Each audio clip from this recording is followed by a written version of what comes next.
This transformation didn't happen because I found the perfect diet. I absolutely dreaded the whole fat loss and body recomposition process. I was able to follow through and stay consistent the first couple of months because my husband kept dragging me to the gym. And honestly, I kind of resented him for it at the time. But that forced start became the best thing that ever happened to me. Because my whole life I'd struggled with being overweight. Not because I didn't know what had to be done, but because I just couldn't stick with it. What really moved the needle wasn't just my workout plan or having an accountability partner. It was accidentally adopting a 2,000-year-old philosophy that finally made the whole process sustainable. And here's where I'm going to challenge you.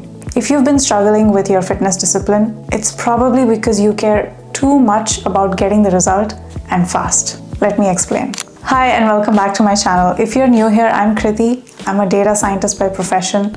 This channel is where we talk about the mindset shifts, systems, habits, and strategies that help build inner clarity and take meaningful action towards your goals. Before we continue, if you're enjoying the premise of this video so far, make sure to hit the like button and subscribe to the channel. It helps me understand if the message is resonating, and I use that feedback to make better videos for self-directed, ambitious people like you.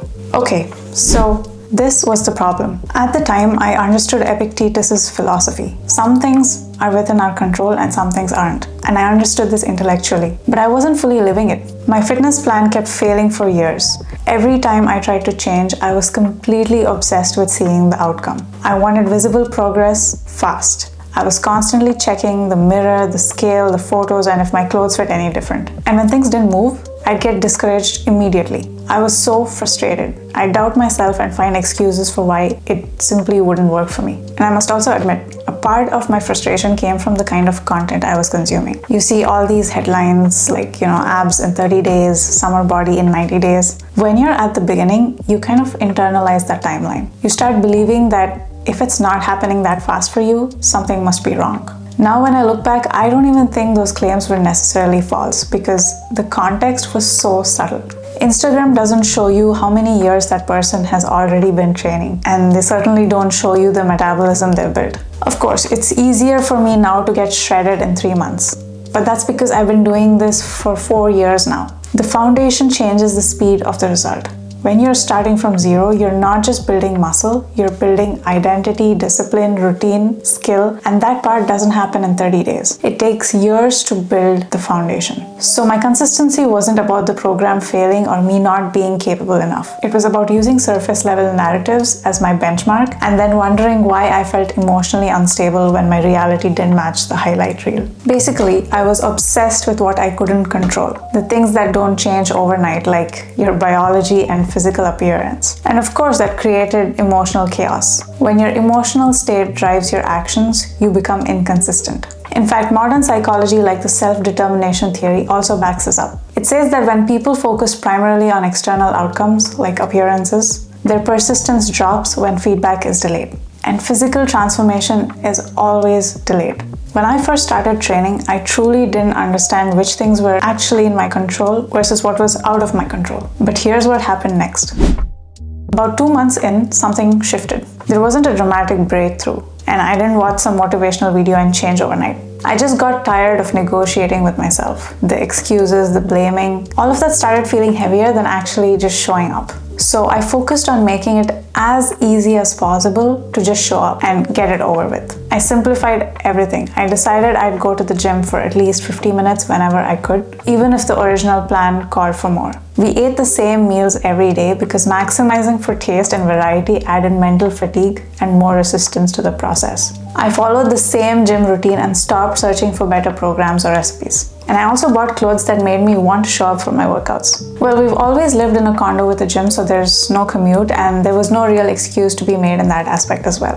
Basically, I didn't try to make it fun or anything. I just optimized for ease of execution and got rid of anything in the way. And honestly, it was boring AF. I questioned everything. If what I was doing was even worth it and why I was putting myself through so much. And without any guarantees if it will actually work. But after 3 months, that boredom is what changed everything. I stopped thinking, is this working? And started asking myself, did I follow the plan today? This was a binary yes or no question. Because by this point, I knew that showing up to the gym was a decision that was 100% in my control, even though the outcome wasn't certain. And so, without even consciously realizing it, I'd started living what Epictetus meant by the dichotomy of control. It's the simple but brutal idea that only our own actions and judgments are truly within our power, while things like the body or how quickly it changes, how it responds, are not. And often, most of our suffering comes from confusing those two. My life at this point had just become work, train, eat, and sleep. That's it. No distractions, nothing. Here's what most people miss about transformations. Repetition builds identity. They think it starts with motivation or belief. Sure, maybe sometimes. But it's the boring repetitions that keep it going. You know, the phase where it feels like nothing's working and no one's coming to confirm anything for you. I realized that having a system that makes it easy to stick with the boring thing is super important. Because I didn't wake up one day and suddenly feel disciplined. I became disciplined by continuing to show up, especially when I doubted it, and especially when I couldn't see visible change. And that only happened because I made it as easy as possible to follow through. There's this quote by Marcus Aurelius: "Waste no more time arguing what a good man should be one."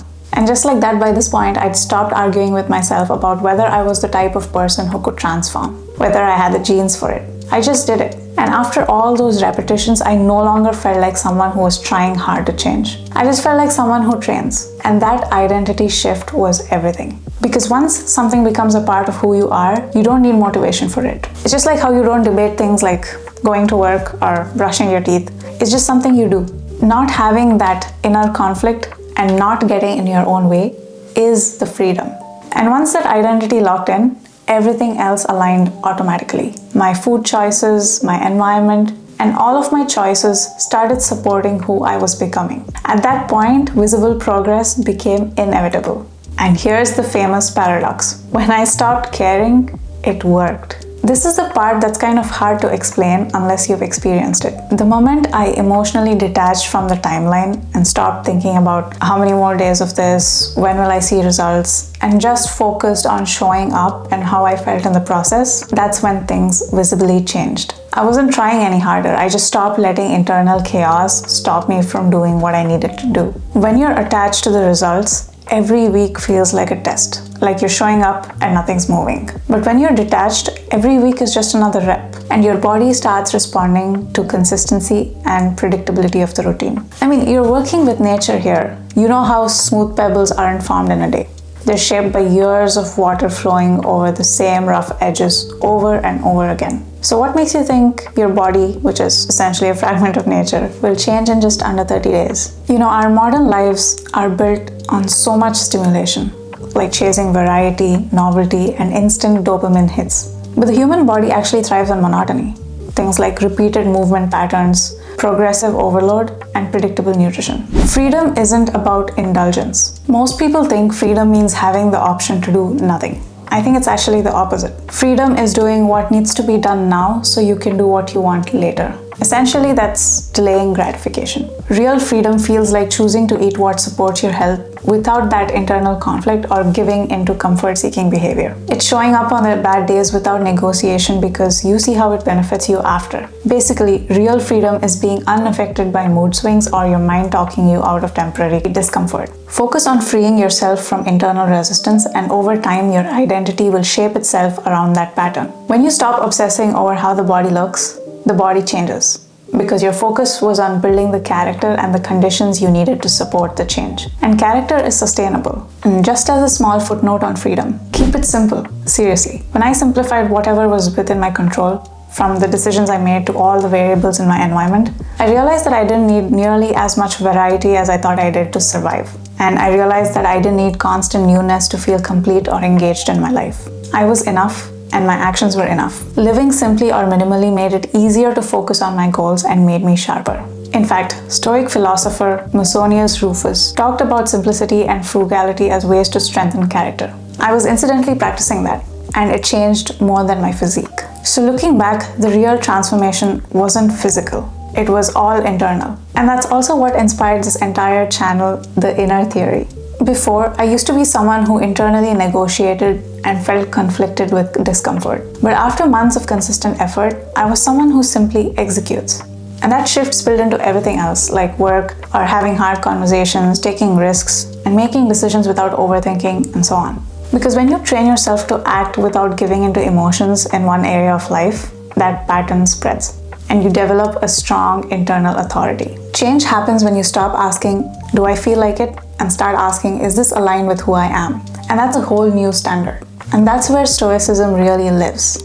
Not in the quotes, but in applied behavior. So if you're feeling stuck right now, constantly restarting your fitness journey, I want you to consider something. Maybe it's not your program or discipline. Maybe it's your attachment to the outcome. Maybe you're checking too often or tying your self-worth to speed and negotiating with yourself daily for short-term comfort. Try this instead. Narrow your focus to what's in your control. Detach from the timeline and repeat it until it becomes who you are. And one day you'll realize the visible transformation was just a side effect of an internal shift. It's when your inner theory changes. And that kind of transformation lasts forever. If you like this video, make sure to check out the other videos on my page. Hit like and subscribe for more. Thanks for watching, and I'll see you in the next video.